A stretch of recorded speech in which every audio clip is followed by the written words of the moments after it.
So guys, we have finally learned Conor Benn's next opponent. He will be taking on Regis Prograis, former 140-pound champion, and it's not even in the main event, it's the undercard of Tyson Fury versus Arslanbek Makhmudov. $15 million or pounds? We'll say dollars. I think it was dollars. $15 million for a one-fight contract just to have Conor Benn on the undercard against an opponent who was the champion of the weight class below Conor Benn, and they're not even fighting at Conor Benn's weight class of 147, they're fighting at 150 pounds. Okay, let's start off with promotion-wise.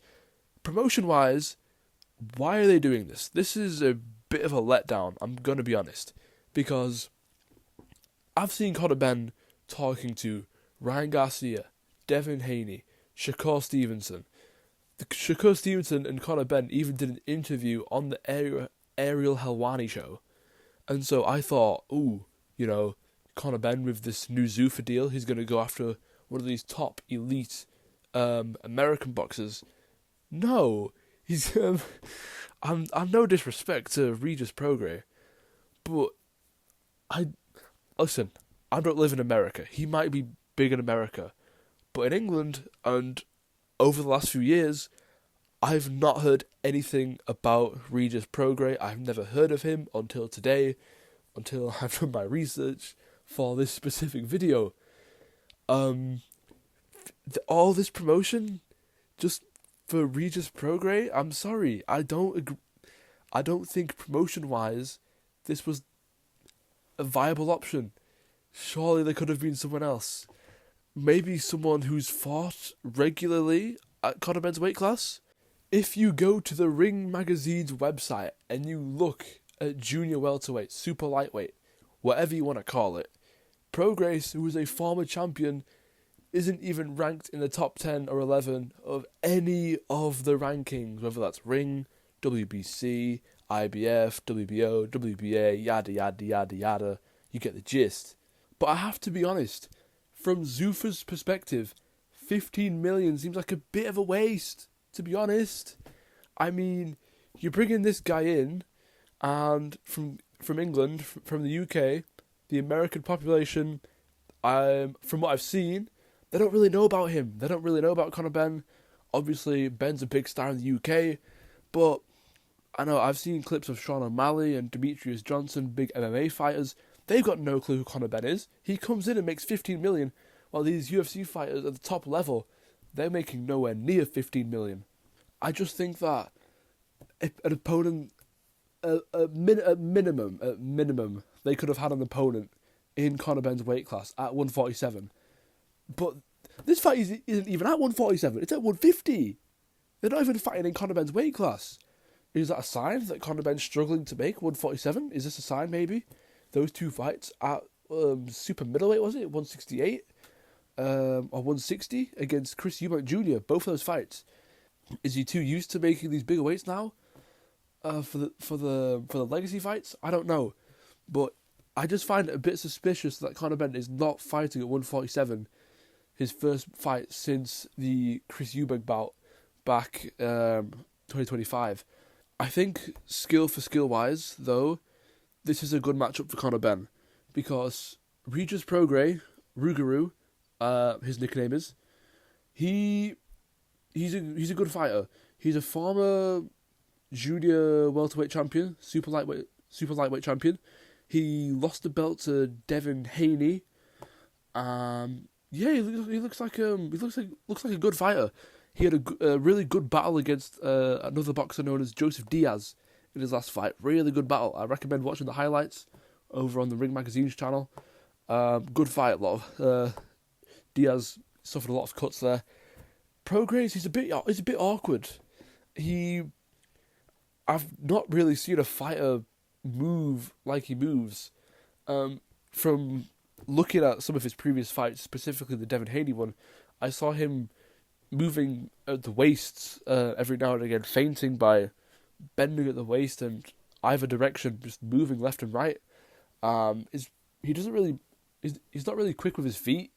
He does kind of just step one at a time. He keeps his hands high up. He's got good power in his left hand from the southpaw stance, obviously. Rougarou's no slouch. He's no slouch by any stretch of the imagination.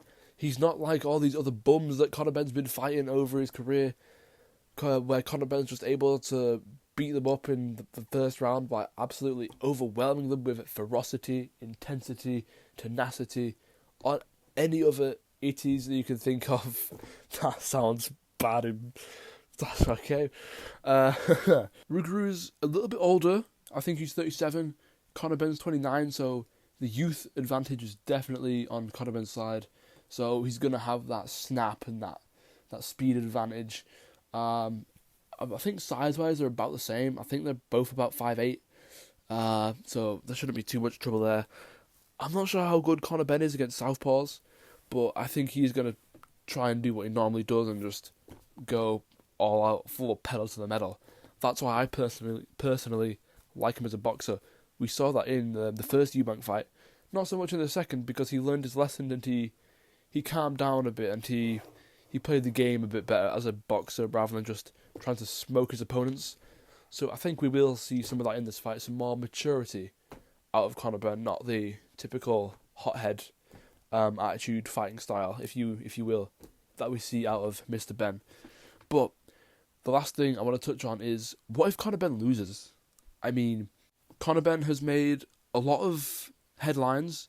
He's made a lot of waves in the boxing world, and with the help of Dana White's promotion and feud with Eddie Hearn over this whole debacle, Conor Benn, he's got some good publicity behind him at the moment. He's got attention, people are interested in him, Americans specifically. I feel, from my perspective over here in Britain, I feel like Americans are ready to see Conor Benn, and they want to see what he's capable of. They want to see if Conor Benn can hang with the top lighter weight classes over in the States. They want to see if Conor Benn has the ability to take on your Ryan Garcias, Mario Barrios, even though he just lost. I think that would be a good matchup if Conor Benn could beat him to get into a world title shot, considering Mario Barrios is a former world champion. Your Devin Haney's and your Shakur Stevenson's, who Shakur said he is willing to move up again to 147 to fight Conor Benn, because Shakur, obviously, being one of the best fighters in the world with his supreme jab that he decimated Teofimo Lopez with, he feels he's a very good chance over Conor Benn. Teofimo Lopez, that's another good one I would like to see. As a Brit, personally, I would just like to see Conor Benn take it to these American guys and try and establish himself in that American boxing scene and try and take over, try and run rampant. I wish him all the best of it. But what if Conor Benn loses? I feel like this would be a big waste for Zuffa Boxing. 15 million. And if he loses on the undercard of a much bigger fight in the UK against Regis Prograis, who has not been a world champion since 2023, 2 to 3 years, since he lost to Devin Haney, I think that would be a huge, huge loss for Conor Benn. I think he's going to struggle to negotiate bigger contracts in the future with the likes of Matchroom and Eddie Hearn, if he would like to go back after this Zuffa Boxing deal. But I think Eddie Hearn would like to take him, because Eddie Hearn's very emotionally invested in Conor Benn. He helped him through everything, the start of his career, through his drug problems, right up until now, where Conor Benn decided to jump ship, Hulk Hogan style, over to the opposing force, to the rivals. And I think Conor Benn, he needs to win this fight. This is a must win, and he has to have a good showing as well. This can't be no close split decision against a 37-year-old former champion. Conor Benn's an up-and-coming boxer, up-and-coming fighter. Dana White said he could win world titles. Eddie Hearn said he could win world titles. His father thinks he can win a world title. And now it's his time, and it's his chance to go out and prove that very fact. Let me know what you all think about Conor Benn jumping ship, his first opponent. Promotion-wise, I don't think it's too good. Weight-wise, I don't think it's too good. But I think skill for skill, I think this is a good step up in competition since the Eubank fight. Yeah, that's all I've got to say about that.